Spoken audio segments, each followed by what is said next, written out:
Hello friends, welcome back to AP updates official YouTube channel. Friends, ఈరోజు వీడియోలో Andhra Pradesh public service commission APPSC నుంచి ఒక latest నోటిఫికేషన్స్తో మీ ముందుకు రావడం జరిగిందండి. ఇక వీడియో నచ్చితే మాత్రం ఖచ్చితంగా లైక్ చేసి ఛానల్ అయితే సబ్స్క్రైబ్ చేసుకోండి. ఫ్రెండ్స్, ఇక వీడియో చూస్తున్నారు కానీ లైక్ చేయడం లేదు, ఖచ్చితంగా లైక్ చేయండి. అలాగే ఛానల్ అయితే సబ్స్క్రైబ్ చేసుకోండి. ఏపీకి సంబంధించిన ప్రతి జాబ్ ఇన్ఫర్మేషన్ అనేది ఈ ఛానల్లో నేను ప్రొవైడ్ చేయడం జరుగుతుంది. ఫ్రెండ్స్, ఇక ముందుగా వచ్చేసి ఆంధ్రప్రదేశ్ పబ్లిక్ సర్వీస్ కమిషన్ విజయవాడకు సంబంధించి నోటిఫికేషన్ అయితే రావడం జరిగిందండి.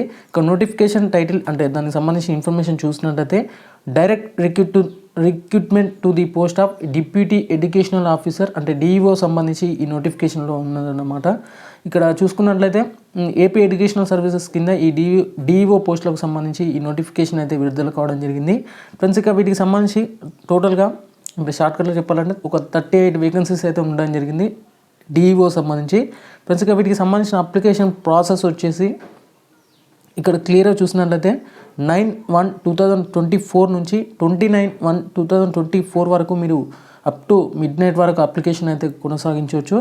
ఫ్రెండ్స్, ఇక వీటికి సంబంధించిన పే స్కేల్ వచ్చేసి 61,000 నుంచి 1,51,000 మధ్య మీకు పే స్కేల్ అయితే ఉండడం జరుగుతుంది. యాజ్ పర్ ద ఆర్పిఎస్ 2022 ప్రకారం అయితే మీకు పే స్కేల్ అయితే ఇవ్వడం జరుగుతుంది. అలాగే వీటికి సంబంధించిన ఏజ్ లిమిట్ వచ్చేసి 18 నుంచి 42 ఇయర్స్ యాజ్ ఆన్ 1/7/2023 నాటికి ఖచ్చితంగా ఈ ఏజ్ లిమిట్ అయితే కలిగి ఉండాలండి. ఫ్రెండ్స్, కాబట్టి సంబంధించిన ఎడ్యుకేషనల్ ఇన్ఫర్మేషన్ అన్నీ ఒకటే వీడియోలో చెప్తాను నేను. ఏంటంటే నేను హాఫ్ వీడియో చేద్దాం అనుకున్నా, బట్ ఒకటే వీడియోలో మీకు దీనికి సంబంధించిన ఇన్ఫర్మేషన్ అన్ని ప్రొవైడ్ చేయడం జరుగుతుంది. ఫ్రెండ్స్, ఇక వీటికి సంబంధించి ఎలా అప్లై చేయాలంటే ముందుగా మీరు ఏపీపీఎస్సీ ఓటీపీఆర్ నెంబర్ ఖచ్చితంగా రిజిస్ట్రేషన్ అయితే తీసుకోవాలి ఉండాలి. రిజిస్ట్రేషన్ సంబంధించిన ఇన్ఫర్మేషన్ అయితే నేను మళ్ళీ ఒకసారి ప్రొవైడ్ చేస్తాను ఒకసారి. ఫ్రెండ్స్, లేకపోతే టెలిగ్రామ్ గ్రూప్లో ఒకసారి జాయిన్ అవ్వండి, ఒకసారి మెసేజ్ చేయండి, నేను చెప్తాను ఏ విధంగా చేయాలన్నది. అలాగే వీటికి సంబంధించి డేట్స్ ఇక్కడ క్లియర్గా చెక్ చేశారు కదా.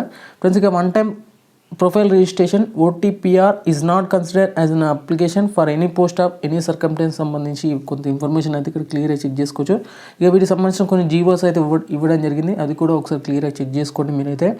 ఫ్రెండ్స్, ఇక వీటికి సంబంధించి ఎగ్జామినేషన్ వచ్చేసి ఖచ్చితంగా ఆబ్జెక్టివ్ టైప్ ఉంటుందండి స్క్రీనింగ్ టెస్ట్ సంబంధించి.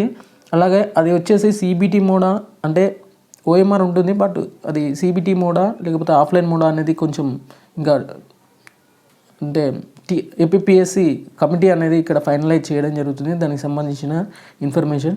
ఫ్రెండ్స్, ఇక వీటికి సంబంధించి జనరల్ మార్క్ టెస్ట్ సంబంధించిన అవైలబిలిటీ కూడా ఇక్కడ వెబ్సైట్లో ఉందండి, అది కూడా చెక్ చేసుకోవచ్చు మీరు. కింద డిస్క్రిప్షన్లో ఈ ఏపీపీఎస్సీ సంబంధించిన వెబ్సైట్ అయితే ప్రొవైడ్ చేస్తాను. బట్ ఇది అంటే మార్నింగ్ నుంచి అయితే కొంచెం సర్వర్ బిజీలో ఉందండి, కొంచెం ఏదో అప్డేట్ టెక్నికల్ ఇష్యూ వల్ల ఇక్కడ బిజీ అయితే ఉండడం జరిగింది. నేను ఆల్రెడీ టెలిగ్రామ్లో పోస్ట్ చేశాను దానికి సంబంధించిన ఇన్ఫర్మేషన్ అయితే. ఫ్రెండ్స్, ఇక వీటికి సంబంధించి హాల్ టికెట్ సంబంధించి అంటే ఎగ్జామ్కి 7 డేస్ బిఫోరే హాల్ టికెట్ అనేది డౌన్లోడ్ అయితే కావడం జరుగుతుందండి. ఫ్రెండ్స్, ఇక వేకెన్సీస్ అయితే ఒకసారి క్లియర్గా చూద్దాం. ఇక వేకెన్సీస్ స్టేట్ వైడ్ పోస్టెస్ అండి, ఇవన్నీ వచ్చేసి డిఈఓ సంబంధించి. ఇక మొత్తంగా 38 వేకెన్సీస్ అయితే ఉండడం జరిగింది. ఇక జోన్ల వాజ్గా ఒకసారి క్లియర్గా చూసినట్లయితే deputy educational officer in AP educational services నుంచి జోన్ 1లో 7, జోన్ 2లో 12, జోన్ 3లో 8, జోన్ 4లో 11, టోటల్గా 38 వేకెన్సీస్ అయితే ఉండడం జరిగింది.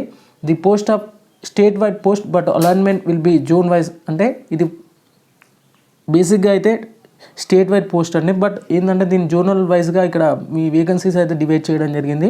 The detail of vacancies may be seen in annexure 1 అంటే అనెక్సల్ 1లో వీటికి సంబంధించిన బ్రేకప్ వేకెన్సీ లిస్ట్ పొజిషన్ అయితే ఉండడం జరుగుతుంది, అక్కడ చెక్ చేసుకోవచ్చు మీరైతే క్లియర్గా.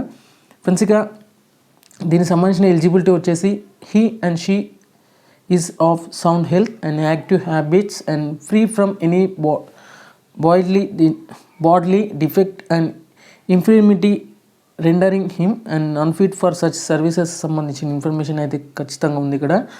అలాగే is or character and such are the qualify him and such services సంబంధించి గుడ్ హ్యాబిట్స్తో ఈ సంబంధించిన ఎలిజిబిలిటీ అయితే ఇక్కడ క్లియర్గా చెక్ చేసుకోవచ్చు. అలాగే ఈ సిటిజన్స్ ఆఫ్ ఇండియన్ క్యాండిడేట్స్ కూడా అప్లై అయితే చేసుకోవచ్చు అండి మోస్ట్ ఆఫ్ ది. అలాగే provided that no candidates other than the cities of India may be appointed to expert with the previous section of the state government information ఇన్ఫర్మేషన్ కూడా ఇక్కడ క్లియర్గా provide చేయడం జరిగింది.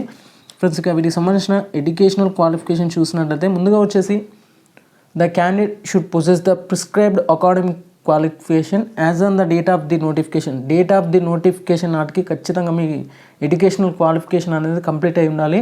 కొంతమంది కామెంట్ చేయడం జరిగిందండి, నేను డిగ్రీ ఫైనల్ ఇయర్ చదువుతున్నాను, అప్లై చేయవచ్చా లేదంటే ఖచ్చితంగా మీ యొక్క అకాడమిక్ ఇయర్ కంప్లీట్ అయ్యి మీకు మెమో వస్తేనే వీటికి సంబంధించి ఎడ్యుకేషనల్ క్వాలిఫికేషన్ అయితే ఉంటుంది.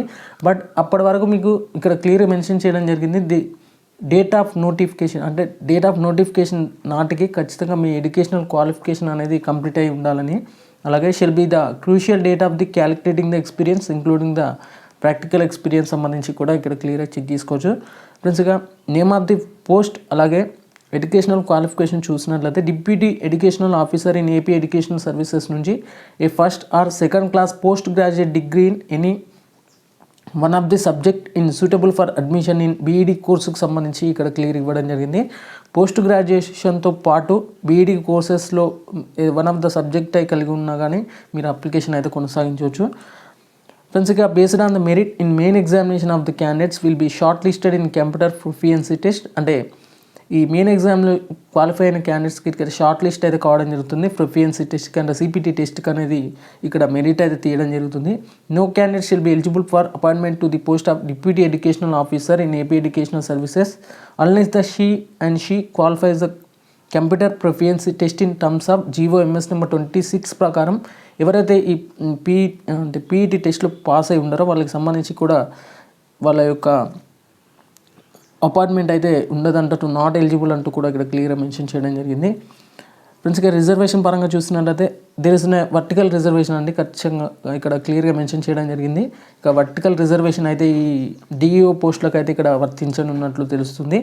అలాగే in the direct recruitment to the respect of scheduled tribes and scheduled castes backward classes and economically weaker sections and horizontal reservation is respect for PWBD క్యాండిడేట్స్కి అయితే ఆర్జెంటల్ రిజర్వేషన్ అయితే ఉంటుందండి. అలాగే tribals, scheduled castes, backward classes వాళ్ళకి మాత్రము vertical reservation అయితే ఉంటుంది. ఇక్కడ క్లియర్గా చెక్ చేసుకోవచ్చు.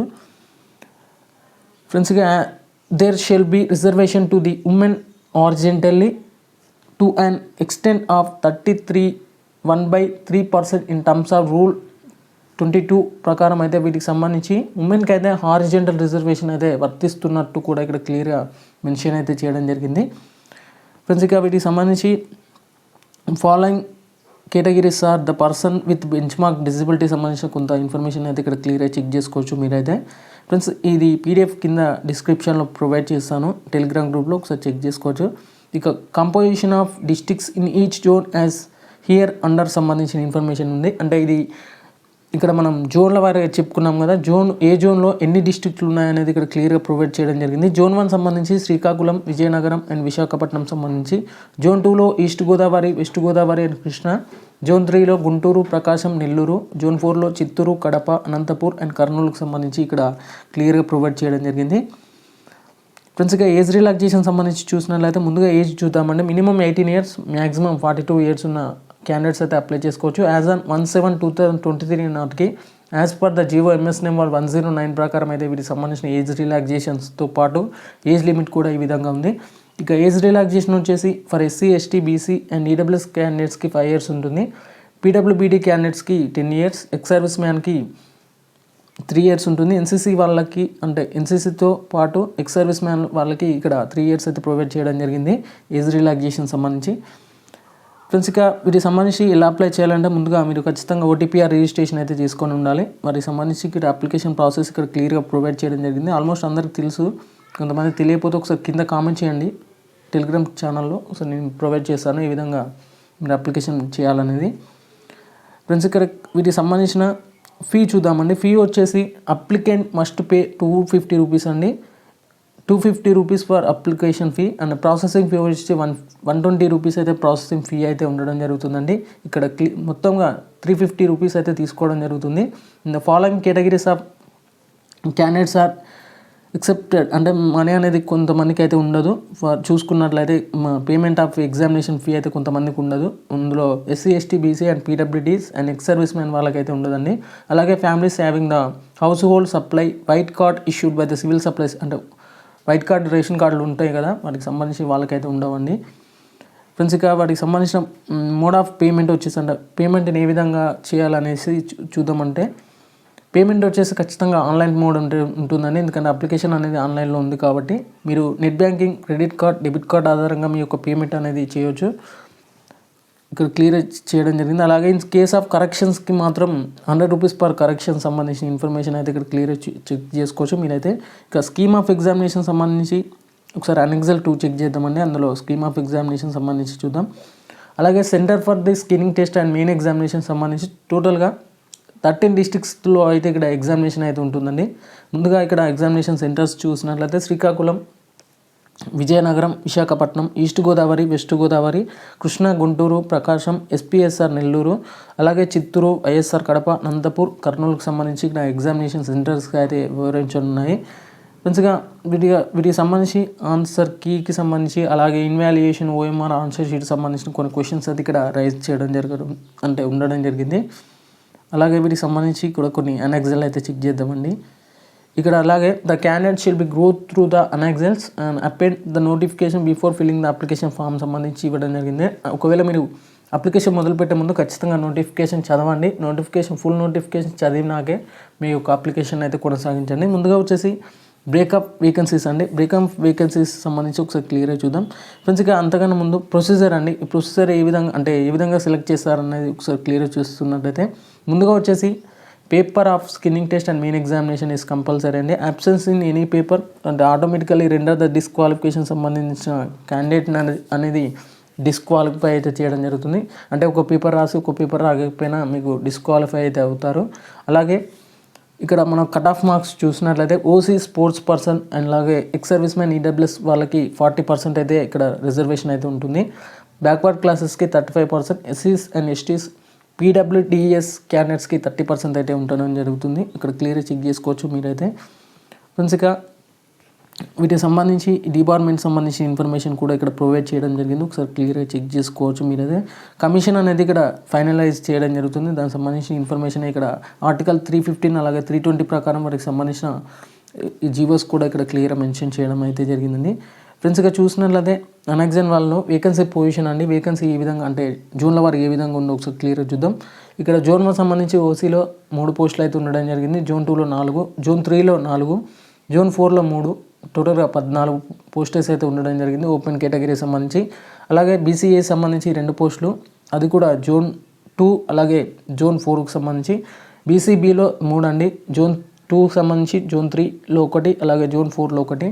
బీసీసీ సంబంధించి జోన్ 1లో 1, జోన్ 3లో 1, టోటల్గా 2 వేకెన్సీస్ అయితే ఉండడం జరిగింది. బీసీడీ వచ్చేసి జోన్ 1లో 1, జోన్ 2లో 1, జోన్ 4లో 1, టోటల్గా 3 వేకెన్సీస్ అయితే ఉండడం జరిగింది. మీ యొక్క కేటగిరీ బట్టి ఇక్కడ వేకెన్సీ పొజిషన్ అయితే క్లియర్గా చెక్ చేసుకోండి ఒకసారి అయితే. ఇక్కడ టోటల్గా జోన్ 1లో 7, జోన్ 2లో 12, అలాగే జోన్ 3లో 8, అలాగే జోన్ 4లో 11, టోటల్గా 38 వేకెన్సీస్తో ఈ డిఈఓ నోటిఫికేషన్ అయితే క్లియర్గా రావడం జరిగిందండి. ఫ్రెండ్స్ ఇక చూసినట్లయితే వీటికి సంబంధించి zone 1 among the 7 vacancies the following reserved under horizontal reservation, అంటే ఉమెన్స్కి అయితే హారిజెంటల్ రిజర్వేషన్ అయితే కల్పిస్తున్నట్లు కూడా కొంత ఇన్ఫర్మేషన్ ఇక్కడ క్లియర్ ప్రొవైడ్ చేయడం జరిగింది. అంటే ఈ ఉమెన్ రిజర్వేషన్లో ఓసీకి 1 పోస్ట్ వస్తుంది ఖచ్చితంగా, ఈడబ్ల్యూఎస్ వాళ్ళకి 1 పోస్టు, బీసీడీ వాళ్ళకి 1 పోస్ట్ అయితే ఉండడం జరుగుతుంది జోన్ 1 సంబంధించి. అలాగే వివిధ జోన్ల వారికి ఈ విధంగా ఉండడం జరిగింది. ఇక్కడ హారిజెంటల్ రిజర్వేషన్ వర్తింపజేస్తే ఈ విధంగా ఉన్నది ఇక్కడ క్లియర్గా చెక్ చేసుకోవచ్చు. ఇక పీబీడీ సంబంధించి కూడా కొంత ఇన్ఫర్మేషన్ కూడా ఇక్కడ ప్రొవైడ్ చేయడం జరిగింది. ఒకసారి మీరు చెక్ చేసుకోవచ్చు వీటికి సంబంధించి. ఫ్రెండ్స్గా scheme and syllabus for the recruitment posters of deputy educational officer in AP educational services నుంచి చూసినట్లయితే, ఇక స్క్రీనింగ్ టెస్ట్ వచ్చేసి ముందుగా పేపర్ వచ్చేసి general studies and mental ability paper ఉంటుందండి. ఓన్లీ 1 పేపర్, సింగిల్ పేపర్ ఉంటుంది. అలాగే నెంబర్ ఆఫ్ క్వశ్చన్స్ వచ్చేసి 150 క్వశ్చన్స్ అయితే అడగడం జరుగుతుంది. డ్యూరేషన్ వచ్చేసి 150 మినిట్స్, మ్యాక్సిమం మార్క్స్ వచ్చేసి 150 మార్క్స్. ఇది వచ్చేసి డిగ్రీ స్టాండర్డ్ లెవెల్లో అయితే ఉండడం జరుగుతుందండి. రిటర్న్ ఎగ్జామినేషన్ సంబంధించి ఖచ్చితంగా ఆబ్జెక్టివ్ టైప్లోనే ఉంటుంది.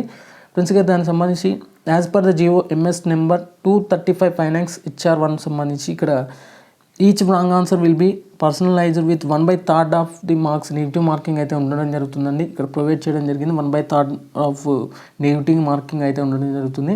ఇక సిలబస్ ఫర్ స్క్రీనింగ్ టెస్ట్ సంబంధించి general studies and mental ability సంబంధించి ఇక్కడ టోటల్గా చూసినట్లయితే మనం ఒకసారి క్లియర్గా చూద్దామండి ఎన్ని ఉన్నాయనేసి.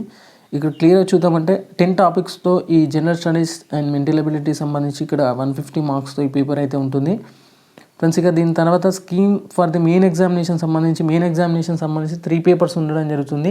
ఇది కూడా ఆబ్జెక్టివ్ టైప్ ఉంటుంది డిగ్రీ స్టాండర్డ్లో. Paper 1 general studies and mental ability 150 questions, 150 minutes duration, 150 marks. Paper 2 education 1 150 marks, 150 minutes and 150 maximum marks ఉంటుంది 150 క్వశ్చన్స్తో. పేపర్ 3 వచ్చేసి ఎడ్యుకేషన్ 2 అన్నమాట. ఇందులో 150 క్వశ్చన్స్, 150 మినిట్స్, 150 మార్క్స్ అయితే ప్రొవైడ్ చేయడం జరుగుతుంది. ఇది కూడా 1/3 ఆఫ్ నెగిటివ్ మార్కింగ్ అయితే ఉండడం జరుగుతుంది ఫ్రెండ్స్. ఇక scheme for the main examination సంబంధించి ఇక్కడ క్లియర్గా ప్రొవైడ్ చేయడం జరిగింది పేపర్ల వారీగా. ఒకసారి మీరు క్లియర్గా కింద ప్రొవైడ్ చేస్తాను, ఒకసారి క్లియర్గా చెక్ చేసుకోవచ్చు మీరైతే ఫ్రెండ్స్. ఇక మనం ఒకసారి క్లిందికి వెళ్దామండి. వీటికి సంబంధించి scheme for the syllabus for examination for the computer proficiency test అంటే CPT ఎగ్జామ్ అయితే ఉంటుంది కదా. ఈ ఎగ్జామినేషన్స్ తర్వాత దానికి సంబంధించి ప్రొఫిషియన్సీ టెస్ట్ ఆటోమేషన్ సంబంధించి చూసినట్లయితే 60 మినిట్స్ డ్యూరేషన్తో 100 మార్క్స్తో ఇక్కడ ఈ CPT ఎగ్జామినేషన్ అయితే ఖచ్చితంగా అటెంప్ట్ చేయండి. వాటికి సంబంధించి కూడా కొంత సిలబస్ అయితే ఇక్కడ ప్రొవైడ్ చేయడం జరిగింది. ఇక్కడ క్లియర్గా చెక్ చేసుకోవచ్చు. Software types and operating system ఏ విధంగా ఉంటుంది అనేది ఇక్కడ క్లియర్గా ప్రొవైడ్ చేయడం జరిగింది. ఒకసారి మీరు క్లియర్గా చెక్ చేసుకోవచ్చు. ఇక్కడ వీటికి సంబంధించి కూడా ఇక్కడ కింద డిస్క్రిప్షన్లో ఉన్న టెలిగ్రామ్ గ్రూప్లో ఈ PDF అవైలబుల్గా ఉంటుంది. ఒకసారి మీరు క్లియర్గా చెక్ చేసుకోవాలి.